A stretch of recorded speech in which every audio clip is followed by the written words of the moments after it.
People may want to make you think that there's not enough space at the table for 2 or 3 or 4 or 5 powerful women. There's enough space at the table for all of the powerful women.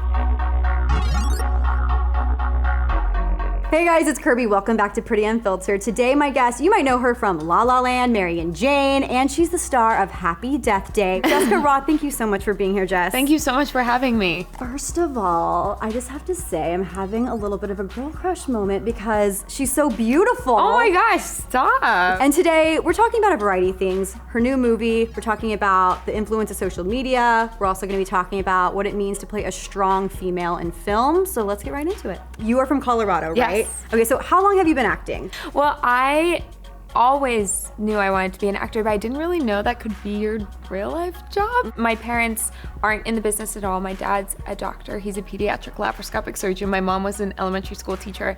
And so I got to do theater and choir and all of those things if I got good grades. It was like, if you get an A on your science test, you can go to rehearsal.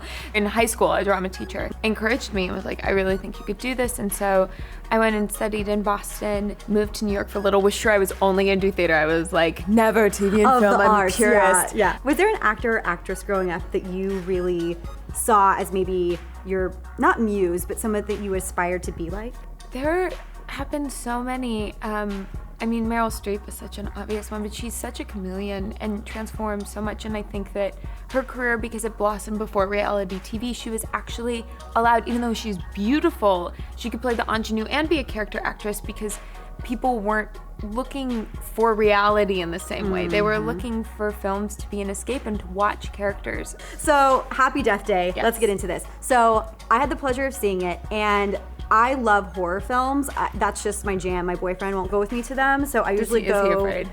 Yes. He's a little scared. scaredy cat. It is surprisingly funny.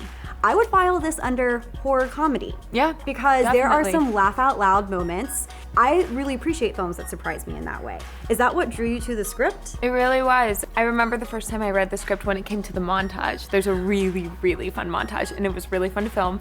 And I want montages to exist in my Every real movie. life. All Yep. like in every movie, but also in my life. Like I'm like, go to the gym. What about a gym montage? Like, can I cut this down to like 5 seconds so I can just get through it? But I got to the montage, and I was like, oh, I have to do this movie. It's a surprisingly funny movie with so much heart but it's still scary and it still takes you on that roller coaster of emotions. But I also think I knew I wanted to get in Tree's skin. Tree's the character I play. I wanted to get in her skin because she gets to go on a journey. She starts off this kind of narcissistic bully sorority girl who doesn't care about anyone but herself. And as each day plays out, we get to watch her hardened facade kind of peel back, and you see that all of that is just a front, and she's actually funny and smart and kind sometimes and really wounded. She gets to kind of go through this metamorphosis and become this kick-ass, badass lady. Yeah. And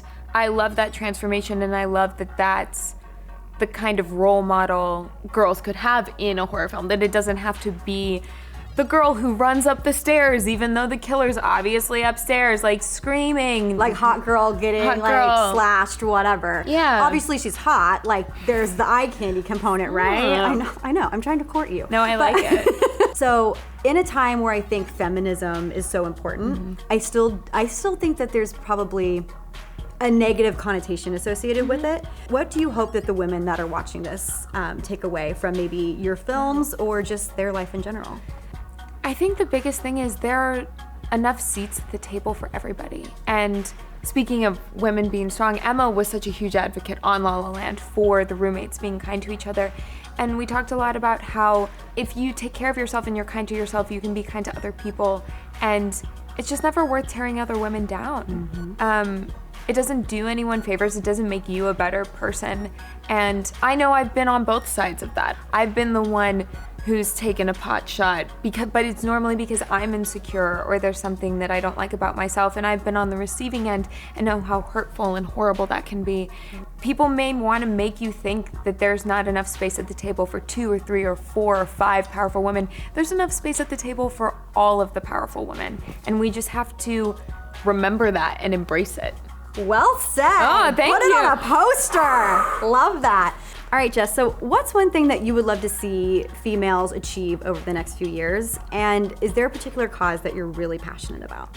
Female president? I mean, so many things. I think just continuing the mission for equality, and whether that's in pay gaps or women's ability to choose what they want to happen to their bodies. Women's rights mean so many different things to so many different people, and I think as long as it's about you and your body and what's right for you, no one should be able to tell you that that's wrong. I totally agree. I really like to support Planned Parenthood. My sister is actually getting her master's in public health in DC, and she's a big advocate for Planned Parenthood, and it's been really interesting because she's kind of given me insight into other organizations that I can get in and help with, which I really adore. She's amazing. She's gonna travel like the world and live in tents and teach people about safe sex and childhood obesity. She's a martyr. It's the reason I get to do what I get to do and feel okay about being a little selfish, because my sister's amazing. Amazing. Yeah. What's your sister's name? Kate. Kate. Thank you. Yeah, Kate. Thank you. That's fabulous. She's amazing. It's so interesting because I used to give a lot of money, and most of my end of the year donation went to things out of country, whether it's building schools in Africa or things like that. And recently my family and I have been talking about how there are still a lot of problems here at home, and whether it's homelessness or illiteracy in certain parts, that it is worthwhile putting money and effort towards problems in your community. Agreed. So what's coming up next for you? So I just finished filming the musical remake of Valley Girl, which, for those of you who don't know, is Nick Cage's first film ever. He shaved his chest hair into the shape of was it like a triangle? Yes. Yeah, it's pretty awesome. You should definitely check it out. And you're the lead in it. Hello. I'm going to just gush for a second. This is major news. Everybody just needs to get on board. This is going to be major. And I know that Chloe Bennett and Ashley Murray are also in this movie. Yeah. So we've had Chloe on the show. Who's so lovely and wonderful and fantastic. Ashley, girl, you better come on, because now we have the trifecta. We need to make this happen. Chloe, Ashley, and Logan Paul, right?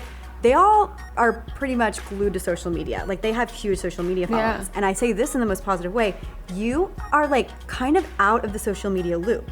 Did they ever ask you any questions like, what? Girl, why aren't you on Instagram? What's going on? Sometimes. I think it's a very personal choice for people. I agree. It's a muscle that I've just never really built. People like Chloe and Logan and Ashley not only can use social media in an incredible way as a business tool, but also they enjoy it. They enjoy sharing things with their friends and with their fans, and I respect that so much, and there's part of me that wishes I was better at that. But for me, it's a little embarrassing. Part of it's because when Facebook first came out, I had gone through a breakup, and so I went on Facebook, but then my ex-boyfriend's new girlfriend was posting. I had total FOMO. Girl. I couldn't go on without stalking him, so I was like, you know what, Jessica, either you gotta cut it off or you have to figure this out. So I was like, I'm just not gonna do it because I can't engage in a healthy way. I love this girl. This is real. This is real life. It's real. That was real life. I have done this. I have been like, nope, I can't do this. You have to turn off sometimes. Disconnect. Sometimes overload of information being out there about you makes it more difficult for fans to connect with you in a film, because they feel like they know you as this one person. So if you're pretending to be someone else, that's very unsettling and kind of gets in the way. And I don't know how true that is. I won't speak for everyone at all, but I do like that old movie stars had an element of mystique to them, and I think that's a really beautiful thing. I love that. It's refreshing. And you know what? You made the perfect point, because I was going to say, I grew up admiring Julia Roberts. I love Julia Roberts. I didn't know anything about Julia Roberts except her birthday, because she randomly said it on a TV show. You didn't know every single thing about the person that you admired. And there was that mystique element that I really appreciated. Okay, so happy Death Day. Yes. October 13th, Friday the 13th. Couldn't have planned it better. Guys, let me know your favorite part of this interview in the comments. As always, you can follow me on Instagram and Twitter at Kirbie Johnson. See you next time, guys. Bye. So I want you to teach me like how to get my like inner scream girl on. Okay. Because you scream a lot in the film. I do. So there's the emotional element and the technical element. Okay. So the technical element is you really have to like fill up with a lot of air and scream from your diaphragm, because if you just scream from here, you're gonna blow your voice out. It's like cheerleading. It's like cheerleading, exactly. Think about that. Everybody think about that for a minute. And then just emotionally, you know, really kind of delving down into the deep parts of yourself and finding that thing that terrifies you. And whether it's imagining walking down a dark alleyway or coming home and realizing the door is open and getting really scared, and then you just take a big gulp of air and you scream. Are we gonna do it together? Should I do it by myself? Together? Okay. And you have to open your mouth really wide, because that's Jamie Lee Curtis. Her eyes are watering. Oh my God. It's acting. Hold on. Okay. You can do this. We can do it together. I can't do that. Okay. So it's almost like someone's tapped you on the shoulder and you turn around, they have a knife, and you scream at them. Okay. Okay? We're gonna do it together. Okay. Yep. Ready? 1, 2, 3. And that's how you do it.